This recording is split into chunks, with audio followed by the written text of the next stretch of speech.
My mom said I wasn't part of the family anymore, so I made it Facebook official. Her school friends found out first. It didn't begin with a screaming match. There wasn't a shattered plate on the kitchen floor or a slammed door echoing down the hallway. No one stormed out. No tears, no pleading, no accusations spat with venom and regret. It was quiet, the kind of suffocating silence that follows years of being erased in small ways. The kind of silence that accumulates like dust in corners, slowly choking the light out of a home. That evening, the house was still, thick with the scent of lemon cleaner and distant resentment. She looked at me across the living room, where I sat poised on the edge of the couch, spine straight, heart slow but sinking. "You're not part of this family anymore," she said. It wasn't shouted. Her voice didn't shake. She didn't even glance up from the ironing board where she was folding one of my brother's shirts, meticulously, like it mattered. Her tone was glacial, final. It landed like a verdict, the final sentence in a trial I hadn't even realized was underway. My breath hitched for a fraction of a second, but I made no sound, no gasp, no protest, no desperate plea to re-enter the circle she'd always made sure I stood just outside of. I didn't need to hear more. I'd been preparing for this moment, unknowingly rehearsing for years. In every ignored question, in every forced smile during family photos where I was shoved to the edge, in every holiday where my gift was an afterthought and my absence barely noted. I stood up, not in defiance, not to challenge her. I just needed to stop sitting in that room that had never truly held space for me. I walked past the kitchen where the light over the sink flickered like it always did, unnoticed and unfixed. Past the hallway wall filled with framed smiles of the real family, her golden children, her prized legacies, all immortalized in glossy perfection. I wasn't in those photos. Or if I was, I had been artfully cropped, or turned, or dimmed behind someone's shoulder. In my bedroom, the air felt thicker. The ceiling fans spun with the slow indifference of an uncaring god. I sat on the edge of my bed, picked up my phone, and didn't think. I just moved. Tap, open, scroll. The Facebook app flickered open like a stage curtain being drawn. I didn't need to scheme. I didn't plot revenge. This wasn't petty. It was ritual, a declaration. If she could announce the severance of blood like it was a business decision, then I could respond in kind. I chose the photo carefully. Not one of those forced camera-angled selfies. No pout, no filters. Just me, laughing, eyes mid-squint, hand resting on a shoulder that belonged to someone I chose to love, and who had chosen me right back. Around me stood a constellation of people. Friends who had seen me weep and didn't flinch. Co-workers who asked how I was and actually listened. Roommates who brought me soup when I had the flu and stayed up through my anxiety attacks. My chosen family, woven together not by genetics but by time, respect, and the steady practice of giving a damn. Caption: grateful to have finally built a chosen family that loves me unconditionally. Blood isn't everything. I didn't tag her. I didn't tag anyone. That was the point. I left the window open and waited for the wind to blow. Her friends were vultures dressed as saints, each one quicker than the next, to comment with performative concern. "So proud of you, sweetheart. You look happy and healthy. Love this for you." But some knew the connection. Her old classmates, the ones she always tried to impress with stories of her perfect household.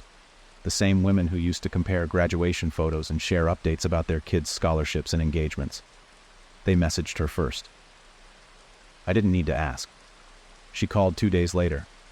Her name lit up my screen while I stirred pasta over the stove in an apartment filled with soft jazz and the aroma of rosemary. I watched the screen until it faded dark. She called again, and again. Then she sent a text. "Can we talk?" But by then, I'd already changed my profile. Family, private, not deleted, not erased, just undefined. Like a blank space where something should have been, but never quite was. I didn't owe her a screaming match. I didn't owe her closure. I had tried, for years. I had contorted myself into shapes that never fit the mold she wanted. I had earned straight A's while my brother flunked out of 2 semesters and still got the bigger bedroom. I had cooked dinner when she was sick and was told later that, "You just always need to prove something, don't you?" I had come out to her in a whisper, shaking, scared, and been met with 3 days of silence and a calendar reminder to go to church. No more of that. I heard from one of her former friends a week later. The woman messaged me, said she was sorry for everything I had been through, said it was brave, what I'd done. I didn't respond. It wasn't bravery, it was necessity. A slow, steady extinguishing of the need to be seen by someone who'd always looked right past me. At night, I still think about it, not with regret, but with the strange clarity that comes after surgery. The pain lingers, but you know the rot is gone. You start to heal differently. You start to understand the difference between silence and peace. But in my selfhood, I stopped needing to prove I belonged. The silence that followed was louder than any argument could have been. Her number stayed blocked, but that didn't stop the surge. Emails, messages through mutuals, vague public Facebook posts that were so obviously meant for me it was almost comical. A photo of the family at brunch, all toothy smiles and arms slung around each other, captioned, "Thankful for my blessings." A not-so-subtle sermon shared from some dusty corner of the internet. Forgiveness isn't about them, it's about you. Like she was offering grace from a pedestal she built out of years of denial and spotless kitchen counters. I ignored it all. Not with bitterness, but with precision. I didn't have time for curated guilt or performative mourning. I had work. I had friends. I had a dog with a perpetually confused expression who needed to be walked 3 times a day. Life didn't pause to accommodate the ghosts of the people who gave up on you. It just moved forward, dragging you with it, whether you wanted to or not. But then the letter came. Real paper. Real ink. Folded twice into an envelope with my name written in that familiar slanted handwriting that had once signed permission slips and birthday cards with forced affection. It slipped through the mail slot and landed like a trap. I stared at it for 10 minutes, unmoving, coffee growing cold in my hand. The envelope was off-white, slightly wrinkled at the corners, as if she'd held onto it too long before releasing it. I should have thrown it away. I didn't. I didn't open it right away either. It sat on my desk, a landmine dressed as an apology. A part of me wondered what had finally pushed her to write it. Was it shame? Damage control? The unraveling of her carefully tailored narrative? Maybe someone from her circle had confronted her, some church friend who couldn't pretend not to see the shift, someone who'd asked, "What happened with your eldest? Why would they post something like that?" Eventually, I opened it. Not out of curiosity, but closure. A final scan of the battlefield. Her words were carefully chosen. Too carefully. There were no, "I'm sorry," just reflections, as if she were recounting the weather on the day of a storm she hadn't caused. "I didn't realize how deeply you felt excluded. I was only trying to do what was best for the family. You've always been so sensitive." It wasn't an apology. It was a diagnosis. A reiteration of the same narrative I'd grown up under. My feelings were always too big, my needs too loud, my presence somehow disruptive to the fragile ecosystem of her perfect little world. But then came the real dagger. "You'll always be welcome here if you're willing to come back with an open heart." An open heart, not an open mind, not a willingness to talk, not even a hint that she might own what she'd done. Just that passive-aggressive, condescending invitation back into the very cage I'd broken out of. As if I'd wandered away from home in a moment of dramatic overreaction, and she was now graciously offering me the chance to return to her good graces. I put the letter down, didn't shred it, didn't frame it, just let it sit, face down. Later that evening, I went out. The city hummed with spring energy. Warm breezes, blooming flowers that pushed through cracks in sidewalks, and the murmur of laughter from sidewalk cafes. I met up with 2 friends at a bar tucked behind a bookstore, where the drinks had ridiculous names and the walls were lined with mismatched lamps. They listened without interrupting, their faces still and open as I read the letter out loud, line by line. When I finished, there was a pause. "She really thinks this is her being the bigger person," Sam muttered, tracing the rim of their glass. Classic narcissist language. I shrugged. "It's not even that she's malicious. It's that she genuinely doesn't understand, or doesn't want to." Maya leaned in. "Are you gonna respond?" "No." And I meant it, not out of spite, not to punish her, but because there was nothing left to say. She had drawn the line. I had simply traced it in permanent ink. That weekend, I changed my phone number. It wasn't dramatic, it was practical. A sweep of digital spring cleaning. I filtered my emails, scrubbed my socials of old connections that didn't serve me, and replaced the framed photos on my shelves with new memories. Beach trips, game nights, the candid shot of me and my roommate laughing over spilled mocktail on the balcony. Not one of them had my mother in the background. It was strange how quickly you adapt to absence when that absence once held a knife behind its back. The space she left behind didn't echo with loss. It breathed. It expanded. I could finally stretch in my own life without fear of bumping into the edges of her disappointment. But she didn't stop. The Facebook account she once used to post Bible quotes and photos of my brother's football games became a battlefield. Subtle jabs disguised as reflections. Photos from the past where I'd been included, cropped just right to look wholesome, just distant enough to evoke sympathy from anyone not paying close attention. Old PTA moms began sending me messages like concerned specters, ghosts of a childhood I never claimed. Your mom misses you. She talks about you all the time. I left them on read. That wasn't spite either. That was survival. One night, I found myself standing in front of my childhood home. Not out of nostalgia, but because I happened to be in the area and curiosity is a quiet, seductive thing. The lights were on, curtains drawn, a car I didn't recognize in the driveway. I stood on the sidewalk for 5 minutes, unnoticed. And in those 5 minutes, I felt nothing. No ache, no longing, no fury, just distance. A clarity I hadn't known I needed. That house wasn't home. It never had been. My home was the dinner I had last Tuesday with people who asked about my day and meant it. My home was the book I was reading with a cup of tea balanced on the arm of the couch. My home was laughter echoing through shared walls, voices raised not in anger but in enthusiasm. My home was my own reflection in the mirror, unapologetic, unbroken, and no longer waiting for anyone to recognize my worth. I walked away from the house that night, hands in pockets, hood pulled up against the wind. I didn't look back. She had said I wasn't part of the family anymore.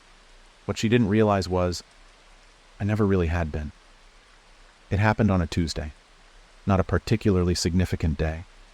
There was no cosmic alignment, no thunder rumbling overhead, no tragic headline on the morning news to set the tone.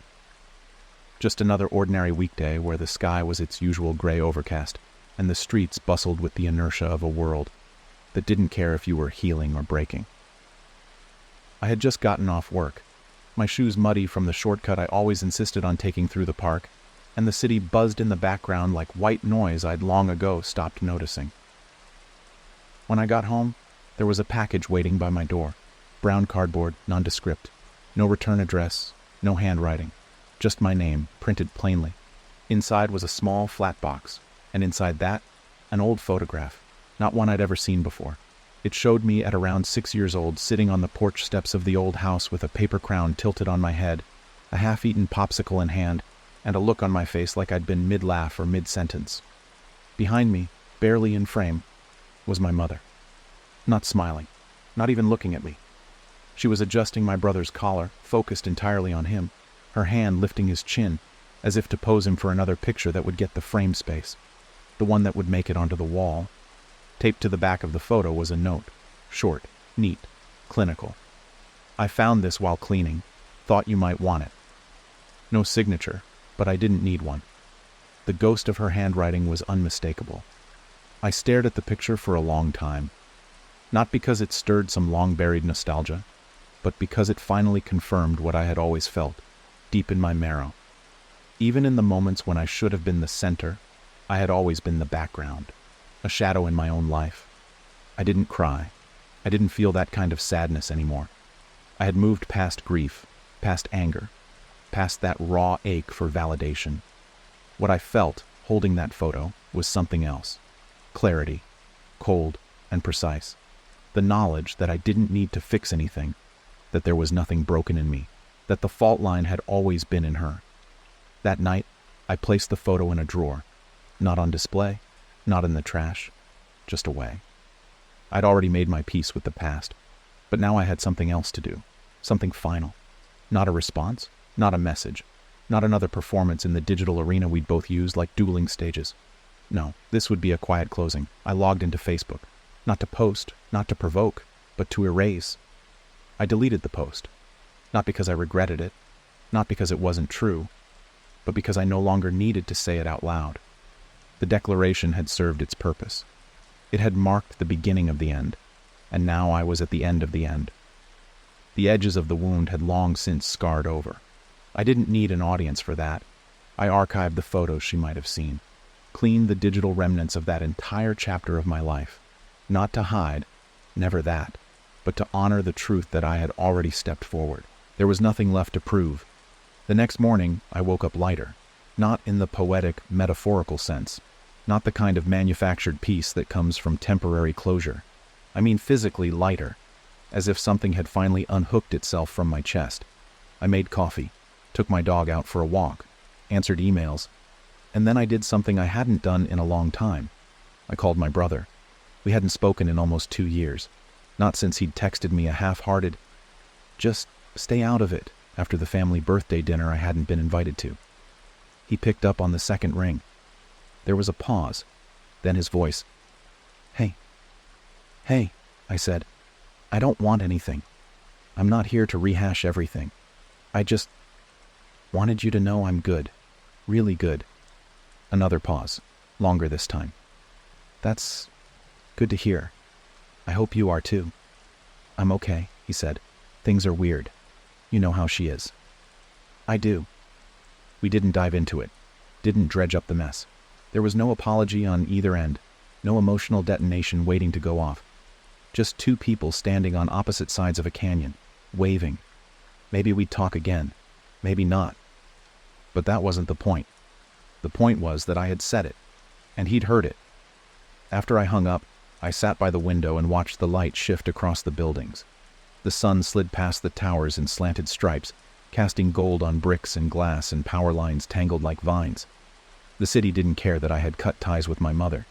It didn't pause to consider the intricacies of blood and betrayal. It just kept moving. And so did I. The letter, the photo, the silence, all of it had built to this quiet crescendo. And I realized that closure isn't always a door slamming shut. Sometimes it's just the absence of noise, the long pause after the last note of a song that used to haunt you. Later that week, I hosted dinner.